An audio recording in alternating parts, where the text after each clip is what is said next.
Welcome back to our deep dive into To Kill a Mockingbird. Mm-hmm. Whew, that last chapter, right? I'm still reeling from that courtroom verdict. I know. Poor Jem. He just completely fell apart. Oh, it's just heartbreaking, wasn't it? It was. It's like he finally, saw the world like for what it really is. You know what I mean? Yeah, that innocence kind of shattered, didn't it? Yeah, exactly. Like all those scales fell from his eyes, and there's the ugliness of prejudice. Yeah, he really saw it, the harsh reality. That outburst, crying and saying, it ain't right. Yeah. Just heartbreaking. It really highlights just how kids see things. They see the injustice with such clarity. A clarity that adults, I think, we kind of lose that along the way. Yeah. We become jaded, maybe a little resigned. Right. But kids, they just see it. They see the wrongness. Well, and he really believed. He really believed, He did. He had so much faith in the system. Yeah. And in Atticus, of course. To see that kind of shattered, I think that's what really gets to you. Yeah. And, speaking of, that's what I think is so interesting about chapter 22. We pick up right where we left off, right, with all this emotional fallout. And it's a roller coaster. Oh, yeah. It really is. It goes from, despair and then quiet defiance and a touch of hope even, I think. It's interesting to see how, the trial affects not just the Finch family, Right. but it kind of ripples out to the entire Maycomb community. The whole town. The whole town. It's like everyone's holding their breath. Mm-hmm. They're trying to figure out how to move forward, how to even process this divisive event. Yeah, and that's where you get those surprising reactions. Oh, absolutely. Like Yeah. Aunt Alexandra, for example. Yes. Right? Aunt Alexandra. Who we've always seen as like the embodiment of tradition, right? Yes. Proper, a stickler for the rules. Yes. But in this chapter, she shows us a different side. Well, and to me, this is one of the most powerful moments in the whole book. Mm-hmm. The way she reaches out to Atticus. It's subtle, isn't it? Yeah. And it's the first time she calls him brother. Right, it is. It's like you see this tenderness and this vulnerability. It's like that gravity of the situation, just stripped away that social armor. Right. And you see the woman, Right. the real person underneath. Yeah. And her concern for Jem, it's just incredibly touching the way she fusses over him. Yeah. Trying to comfort him. Yes. It really gets to you. And then, we have Atticus who, on the surface, seems to be holding it together, right? Right. Putting on this brave face, especially for his children. Mm-hmm. But you see these little cracks, right? You see this toll that this trial has taken. Oh, yeah. That weight is there. Remember that line? It just kind of casually slips out. Yes. If I don't wake up in the morning, don't call me. Right. I mean, what is that about? It's heavy, isn't it? Yeah. It speaks volumes. It does. It's that exhaustion, that he's carrying around, both physical and emotional. Yeah. He poured everything into defending Tom Robinson. He did. And now he's running on fumes. Yeah. And yet he's still there for his kids. He is. Answering their questions, Yeah. offering comfort. Yep. It's testament to his character. Yeah.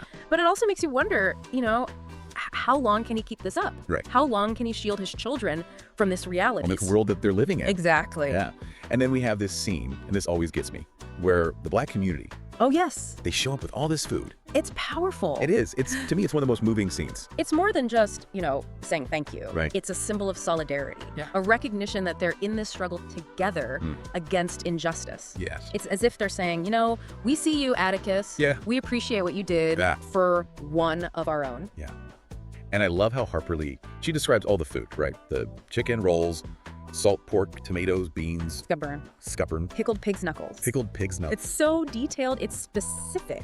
You can practically smell it, can't you? Yes, you can. It creates this sense of community, this shared experience. And it's not just any food, right? This is food that is connected to their culture. Yes. To their traditions, their everyday lives. Yeah. It's a way of offering comfort and sustenance, both physical and emotional. Yes. And Atticus's reaction, No way. tears in his eyes, he says, tell them I'm very grateful, he says. Yeah. Tell them they must never do this again. Times are too hard. Times are too hard. Yeah. It reveals the profound impact of this trial It does. It does. on everyone involved. Yeah. That weight of injustice, the toll it's taken. Yeah. It all comes pouring out. It does. It does. And so we have Atticus, exhausted but resolute. We have Aunt Alexandra, surprisingly vulnerable. And then we have this outpouring of support from the Black community. Right. But there's also this unease. There is. This foreboding that starts to creep in. It does. And we see that contrast between the younger generation, Right.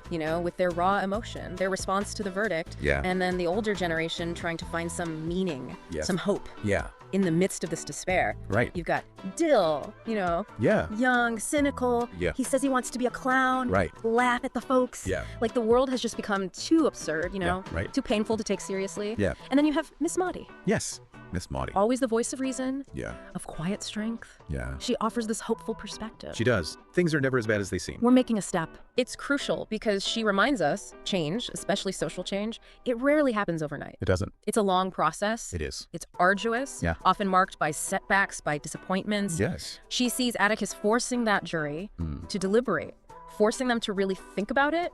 To her, that's a sign of progress. Yeah. A baby step. Yeah. in the right direction. Yeah. It's a small victory, but it is a victory. It is. Even though the verdict was a loss, the fact that they struggled, that they didn't just automatically side with the prosecution, Right. that gives her a glimmer of hope. It does. Yeah. And it speaks to that power, right? That power of even small acts of resistance Absolutely.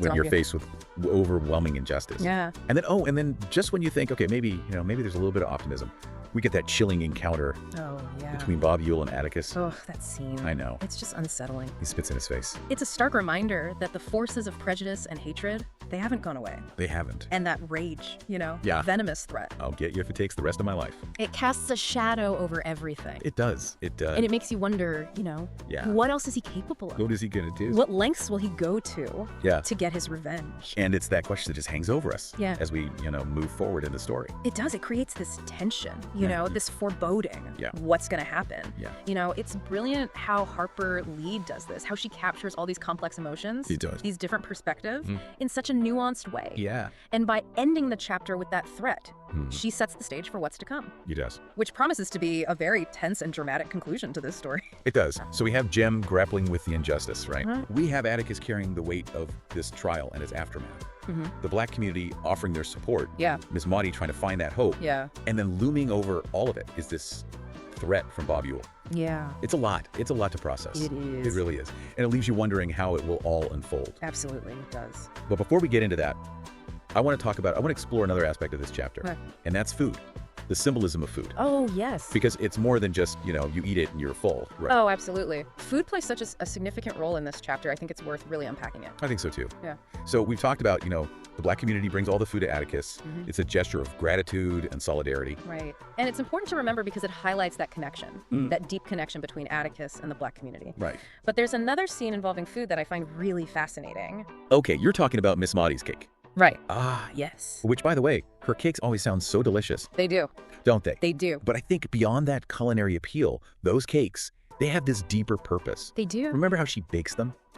For Jem, Scout, and Dill after the trial. Yeah. It's more than just, oh, here, have a sweet treat. That's all right. It's a gesture of comfort. It's reassurance. Exactly. She's trying to create this haven Yes. of normalcy Yes. amidst all this chaos and turmoil. It's Yeah. like she's saying, life goes on. Yeah. There's still beauty.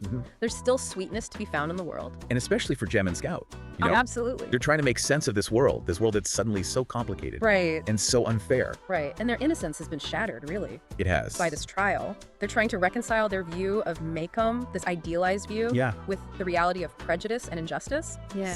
And Miss Maudie's cake, it's a reminder that there's still goodness. There's still kindness in the world. And then there's Dill. And Dill's coping with this in his own way, right? He wants to become a clown. Yeah, Which, on one hand, it's heartbreaking. it is. But then on the other hand, it's oddly hopeful. Yeah, I see that. It's like he's saying, if I can't change the world, I'm going to laugh at it. Right. He's acknowledging the absurdity of it all. Yes. But maybe it's also, holding on to hope. Yeah. Believing that even in the darkest of times, you can find laughter, Yes. And it can be a source of resilience, of resistance. Yeah. It's complex. It makes you think. It does. And it reminds us that kids, they find these creative ways to cope, They do. to deal with these difficult emotions. Yeah. And even in the face of injustice, there's still room for humor. Right. There is. There is. And so, so we've got the emotional fallout from the trial, the community's response, the symbolism of the food. But there's another layer to this chapter that I think is really worth unpacking. And that's the historical context. Yeah. Because we can't talk about To Kill a Mockingbird without thinking about the American South. Right. The 1930s. Absolutely. Jim Crow. It's the era of Jim Crow. Legalized segregation. Yeah. Widespread racism. And that's crucial for understanding why Atticus's actions are so significant. They are. I mean, defending a Black man in that time, in that place. Yeah. Immense courage. Yeah. Defiance. Yeah. He knew what he was doing. He did. And that's why Bob Ewell's threat is so terrifying. It is. It's more than just a personal grudge. Right. It speaks to this resistance to change, to those ingrained prejudices, the ones that Atticus challenged just by defending Tom Robinson. He was a disruptor. He was. To the existing power structure. Yeah, so it's not just a personal thing, it's ideological. Absolutely. It's this battle between progress and prejudice. Exactly. And that's why, To Kill a Mockingbird is so much more than just a coming-of-age story. Right. It's this exploration of racism, of justice, of the human capacity for good and evil. Yes. And Harper Lee does this in such a beautiful way. She does. She does. Her writing is incredible. It is. She brings you into this world, into the hearts and minds of these characters. And she makes us confront these truths about ourselves and our society. Yeah. It's not always comfortable, but it's necessary. Right. Absolutely. So we've covered a lot. Yeah. The emotional impact of the trial, the community's response, symbolism of food, the historical context, and that looming threat of Bob Ewell. Yeah. Whew, it's a lot. It is a lot, but it's a chapter that's packed with meaning and foreshadowing. Yeah. It sets the stage for what promises to be, well, A very gripping conclusion. a very gripping conclusion. Yeah. But before we move on, Yeah. I want to pose a question to you, dear listener. Yeah. What stands out to you the most? What resonates? Yeah, what really hit home for you? And how do you think these events are going to shape the lives of the Finch family Yeah. and the future of Maycomb? Yeah. What do you think is going to happen next? We'd love to hear your thoughts. We would. Yeah, we would. Keep those wheels turning. Yeah. Yeah. You know, it's interesting to see how everyone kind of grapples with the trial and the outcome. You know, Jim's, completely disillusioned, and Atticus is just bone tired, and Miss Maudie's trying to find that hope, Right. They all show us this community that's really going through something. There, and then you've got Bob Ewell just kind of hanging over everything. Oh, he is like a bad storm, right? Yes, It's exactly. about ready to break. And it's not just a personal vendetta against Atticus, it's bigger than that. Oh, way bigger.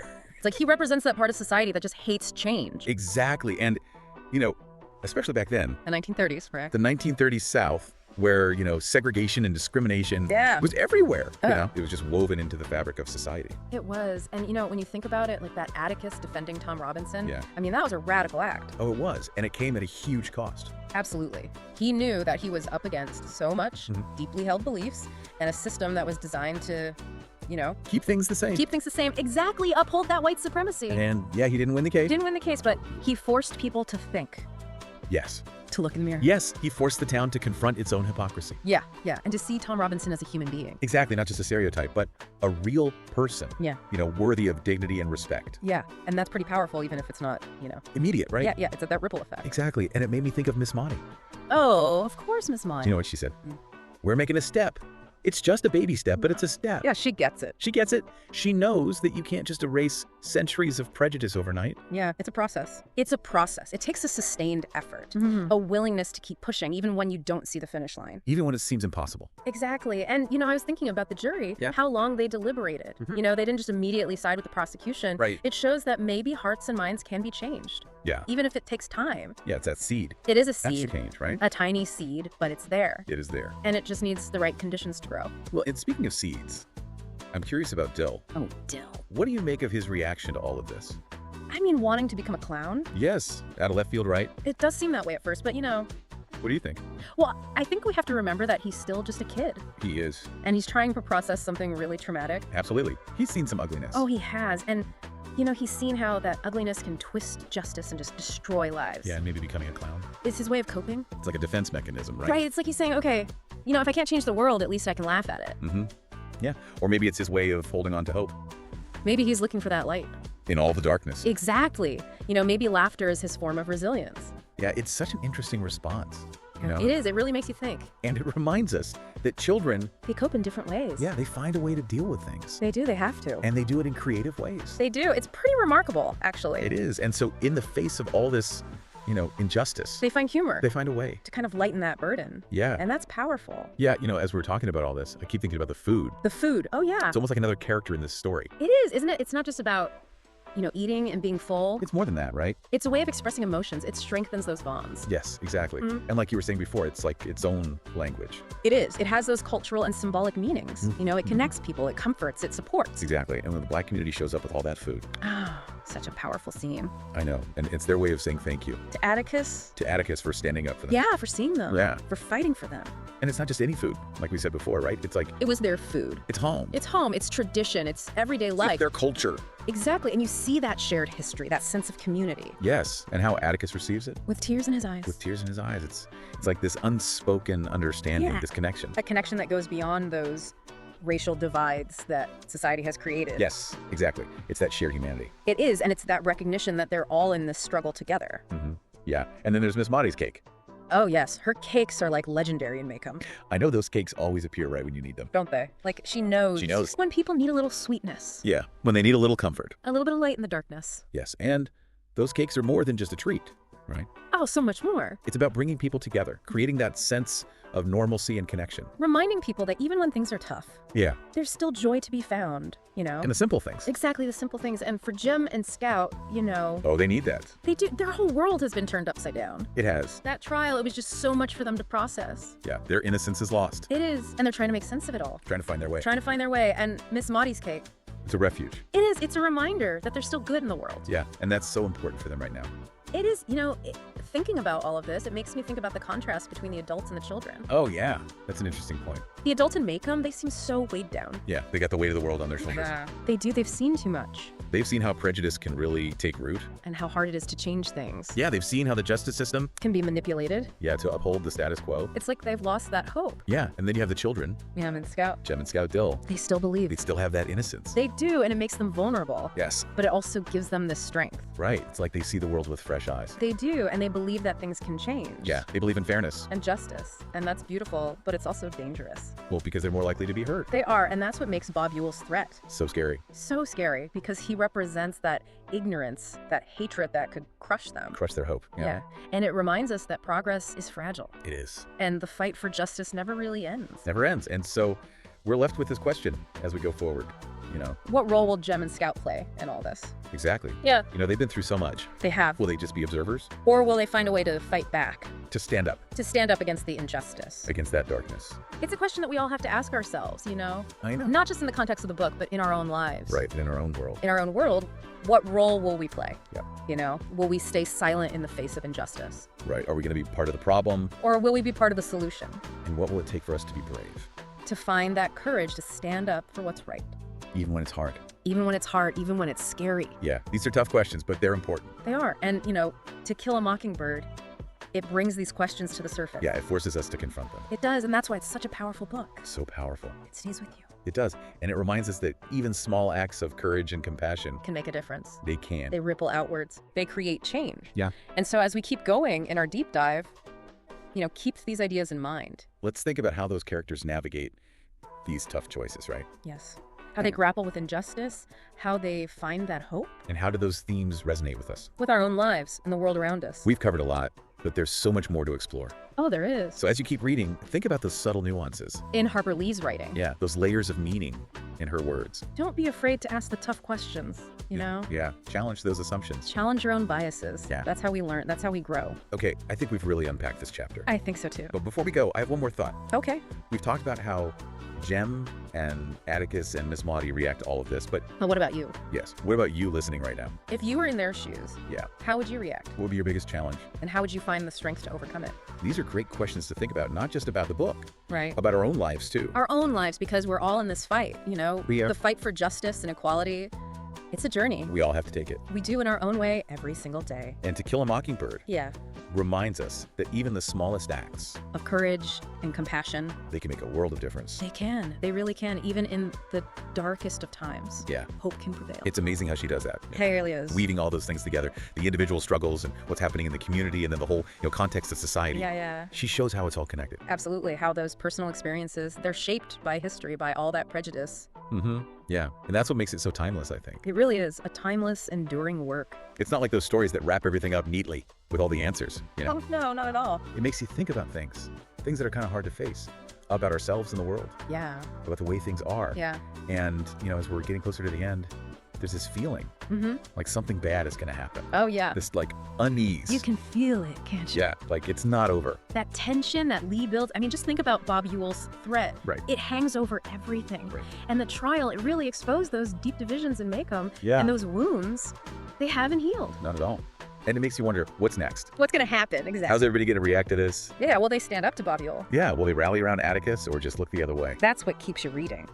It does. Yeah. And it makes me think about, our own lives. How many times do we see something wrong and don't say anything? Yeah, it's easier to stay silent, isn't it? Sometimes it is. But when do we find that courage? When do we stand up and do what's right? Even when it's hard, even when it's scary. That's the question. And Jem and Scout, think about what they've been through already. I know, so much. How will all of this change them? Right. Will they come out of this stronger, or will it break them? Yeah.